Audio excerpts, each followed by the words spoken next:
Now you're getting the on. Oh, now I'm on? Yeah, now you're on. I'm Carrie Motovila. I'm a teacher in the Madison School District and involved in the Madison Teachers Union. And what I see as next for America is a rebirth and awakening of people's awareness of their power as a voter, and sort of a solidification of the middle class, that they have to realize that when they come together they have the power to direct politics, that politics doesn't have to direct them. So that's why we're out here today moving to recall our government. Peggy Coyne, also a Madison teacher.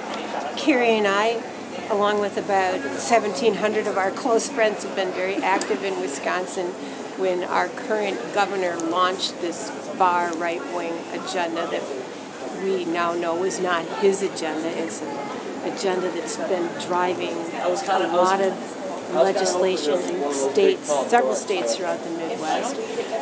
Our governor launched saying he was balancing the budget, and he had to do that by having some takebacks for public employees.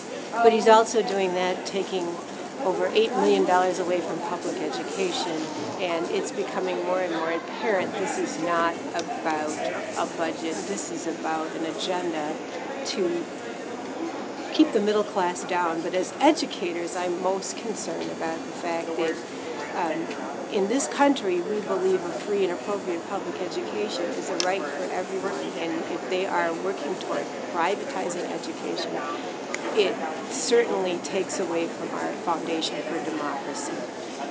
And what do you see as next then for America? Well, you know, a lot of people who have been unpolitical or apolitical or totally passive are awake now, particularly in Wisconsin. I've heard over and over again from people who say, I vote, but I've never campaigned, I've never petitioned. We have hundreds, if not thousands of people in small towns throughout Wisconsin who are circulating petitions, who came to the Capitol Square last winter to engage in the protests, who were here a couple of weeks ago. People who never would have been what they consider politically active are awake and fighting and getting their voice out.